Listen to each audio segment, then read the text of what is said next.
अस्सलाम वालेकुम स्टूडेंट्स, मेरा नाम नुमान खालिद है और आपको यूट्यूब के इस मुनफरिद चैनल होम ऑफ अकाउंटेंसी पे खुश आमदीद कहते हैं। रिस्पेक्टेड स्टूडेंट, आज हम लोग जिस टॉपिक के बारे में बात करने लगे हैं यह है accounting principle.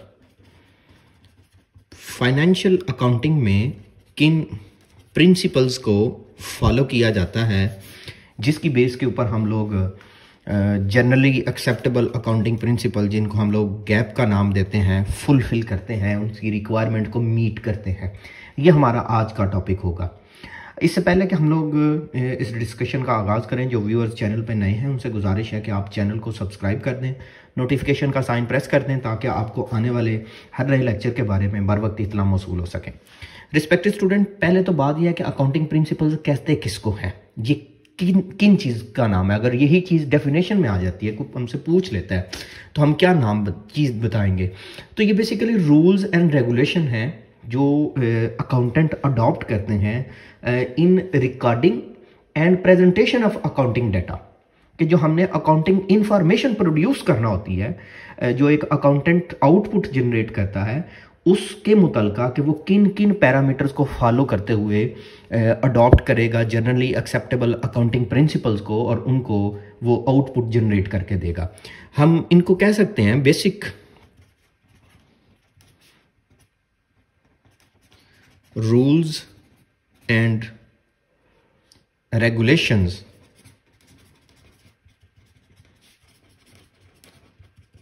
adopted by accounting staff, accountant in recording, लिखते हुए, and presenting the financial information, जो बेसिक हम लोग income summaries, balance sheets, cash flow statements बनाते हैं, तो उनको जो रिकॉर्डिंग करते हुए हम लोग अडॉप्ट करते हैं और कॉल्ड, ये कहलाते हैं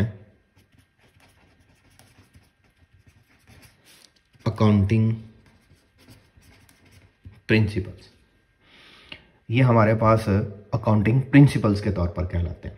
अच्छा जी, ये जो अकाउंटिंग प्रिंसिपल्स हैं ये हमारे पास दो हिस्सों में बट जाते हैं। एक को हम लोग नाम देते हैं अकाउंटिंग कॉन्सेप्ट का,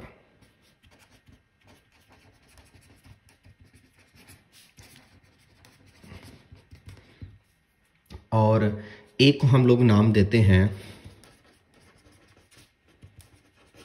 अकाउंटिंग कन्वेंशंस का। अच्छा जी, कॉन्सेप्ट्स क्या है और कन्वेंशन क्या है और इसका बेसिक पर्पस क्या है, बेसिक रूल क्या है। अकाउंटिंग कॉन्सेप्ट तादाद में बच्चों 8 हैं और कन्वेंशंस 4 हैं। अकाउंटिंग कॉन्सेप्ट का मकसद होता है, या अकाउंटिंग अजम्पशंस का मकसद होता है, हम लोग रिकॉर्ड कैसे करेंगे डेटा, और कन्वेंशंस का मकसद होता है, ऑब्जेक्टिव होता है, प्रेजेंट कैसे करेंगे।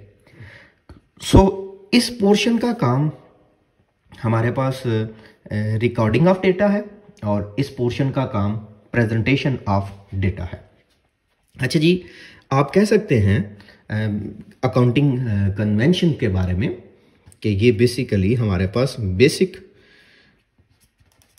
Rules and regulations to be followed for recording the financial information। और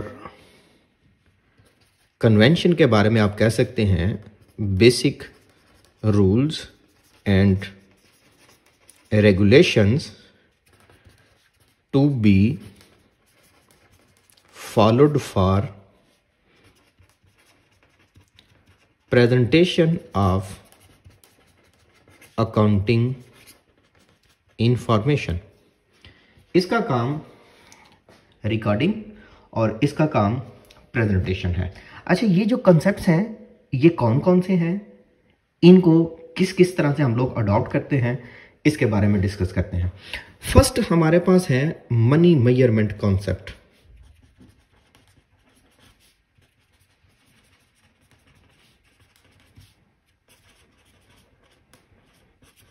अच्छा, मनी मेजरमेंट कॉन्सेप्ट का मतलब ये है कि हम लोगों ने जितनी भी फाइनेंशियल ट्रांजैक्शन है उनको मॉनेटरी वैल्यू में ऑब्जर्व करना है, क्वांटिटेटिव वैल्यूज में ऑब्जर्व नहीं करना।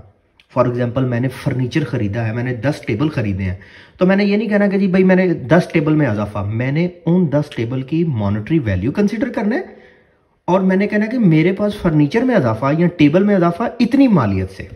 तो मैंने क्या करना है, क्वांटिटेटिव तौर पर नहीं चलना, मैंने मिकदारी वैल्यूज की तरफ लेके जाना है, मैंने मॉनेटरी वैल्यूज की तरफ लेके जाना है, मैंने क्वांटिटीज को ऑब्जर्व नहीं करना। आप कह सकते हैं जी money measurement concepts says that, ये कहता है फाइनेंशियल ट्रांजैक्शन, जो माली लेन देन है, मस्ट बी रिकॉर्डेड, ये लिखा जाना चाहिए in term of monetary values. अच्छा जी, नेक्स्ट हमारे पास आता है सेकंड जो कंसेप्ट है वो है सेपरेट, अलग एंटिटी कॉन्सेप्ट। अलग शनाख्त का असूल। अलग शनाख्त का असूल ये कहता है कि ऑनर अलग है और उसका बिजनेस अलग है और हमने अकाउंटिंग बिजनेस के लिए करनी है, ऑनर के लिए नहीं करनी। Separate entity concept says that owner is separate from it's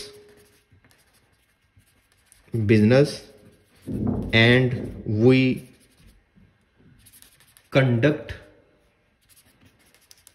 accounting only for business, not for owner। अच्छा जी, नेक्स्ट हमारे पास थर्ड पॉइंट आता है, हम उसको नाम देते हैं जी डोल एस्पेक्ट कॉन्सेप्ट। इसके बारे में आप पहले से जानते हैं कि हर फाइनेंशियल ट्रांजैक्शन दो एस्पेक्ट रखती है, एक डेबिट और एक क्रेडिट, और हर डेबिट क्रेडिट के इक्वल होता है। इसी को मॉडर्न अकाउंटिंग सिस्टम भी कहते हैं और बेस्ट अकाउंटिंग सिस्टम भी यही है। Dual aspect concept says that each financial transaction has two effects, one is debit, another is credit, and each debit और हर डेबिट इक्वल टू क्रेडिट होगा।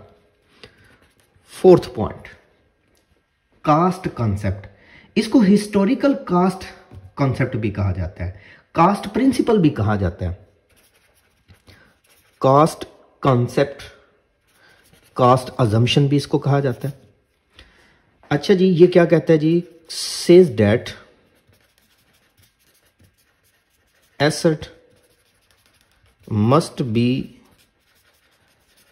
recorded at the price that we will pay for it। जिस कीमत पे asset खरीदना है आपने उस कीमत के ऊपर एसेट को रिकॉर्ड करना है। अच्छा जी, फिफ्थ कंसेप्ट की तरफ आते हैं। फिफ्थ कंसेप्ट है हमारे पास रियलाइजेशन कंसेप्ट।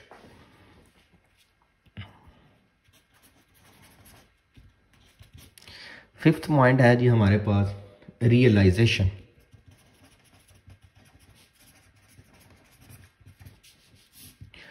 रियलाइज का लफ्जी मतलब होता है एहसास करना, जानना, पहचानना। हमारे पास रियलाइजेशन कंसेप्ट का एक मुतबादल नाम होता है रेवेन्यू रिकग्नाइजेशन प्रिंसिपल। हम इस रियलाइजेशन को रेवेन्यू रिकग्नाइजेशन प्रिंसिपल का भी नाम देते हैं। अच्छा जी, रियलाइजेशन कंसेप्ट ये कहता है, realisation concept says that revenue must be recorded at the price, means के रेवेन्यू तब रिकॉर्ड करना चाहिए एज गुड्स आर सोल्ड और सर्विसेज आर रेंडर्ड। जब चीज़ें बेच दी जाएं या खिदमात दे दी जाएं, हम उसको नाम देते हैं कि ये हमारे लिए रियलाइजेशन है, हम इसको रेवेन्यू लिख लेंगे। हमारा तल्लक कैश की वसूली के साथ नहीं है, हमारा तल्लक चीज़ों की डिलीवरी के साथ है कि जैसे हमने गुड्स जो प्रोड्यूस करना थी कर दी, वो सेल कर दी, तो हमें रेवेन्यू को लिख लेना चाहिए। अच्छा जी, matching principle.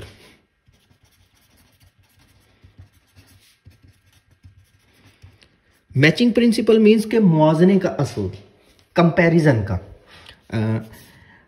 Matching principle says that revenue of a particular period must be matched with the expense of that particular period। हम अगर इसको सिंपल अल्फाज में कहें तो आमदनी और अखराजात दोनों का सेम पीरियड से बिलोंग होना ज़रूरी है। ये ना हो कि आमदनी 1 साल की हो और एक्सपेंसिव 2 या 3 साल के हो। सो ये हमारे पास मैचिंग प्रिंसिपल की वायलेशन होगी अगर ऐसा होगा। अच्छा जी, 7th पॉइंट है जी हमारे पास अकाउंटिंग पीरियड कॉन्सेप्ट। अच्छा जी, accounting period concept says that ये एक बेसिकली स्पैम ऑफ टाइम है, ये एक वक़्त का दुरानिया है, फॉर विच जिसके लिए फाइनेंशियल माली statements are prepared. Span of time for which financial statement are prepared is called, ये कहलाता है accounting period concept. 8th point, उसको हम लोग नाम दे देंगे जी going concern concept. Going concern concept. Business has an indefinite period of time. कारोबार की जिंदगी लामहदूद है। जब तक सूरज चांद रहेगा, वो कहते हैं ना जी, पॉलिटिकल एक नारा होता है, जब तक सूरज चांद रहेगा फलाने तेरा नाम रहेगा। तो जब तक सूरज चांद रहेगा तब तक हमारे बिजनेस का नाम रहेगा। तो बेसिकली गोइंग कंसर्न कॉन्सेप्ट या going concern assumptions says that business has an indefinite लामहदूद पीरियड ऑफ लाइफ। जिंदगी इसकी लामहदूद है। अच्छा जी, ये तो हो गए 8 कंसेप्ट। अब बात करते हैं 4 कन्वेंशंस के बारे में। कन्वेंशन का तल्लक प्रेजेंटेशन से मुतल्का होता है। तो कन्वेंशन में से हमारे पास एक कन्वेंशन होती है, उसको हम बोलते हैं जी कंजर्वेटिज्म। फर्स्ट कन्वेंशन है जी conservatism.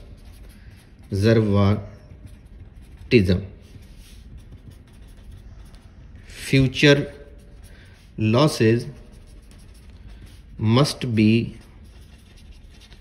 recorded but not the future revenue। मुस्तकबिल का लॉस तो ऑब्जर्व करना चाहिए लेकिन आमदनी नहीं। इसी वजह से हम लोग प्रोविजंस कैलकुलेट करते हैं। अच्छा जी, सेकंड पॉइंट की बात करते हैं। सेकेंड पॉइंट हमारे पास आता है जी कंसिस्टेंसी प्रिंसिपल।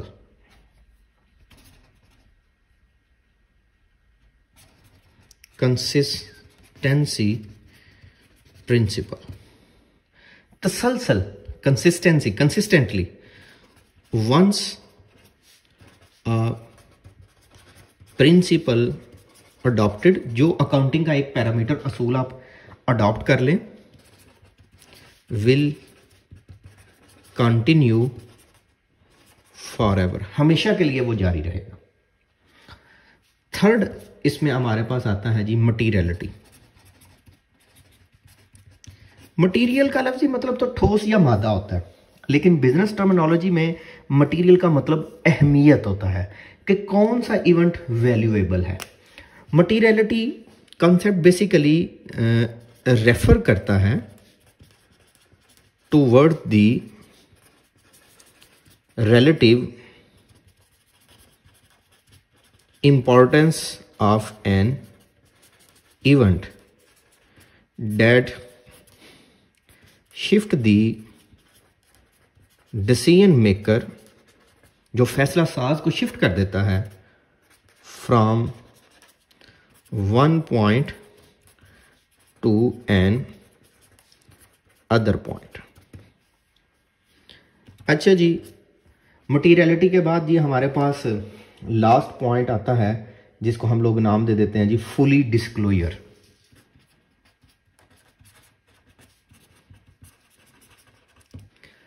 मुकम्मल इजहार करना।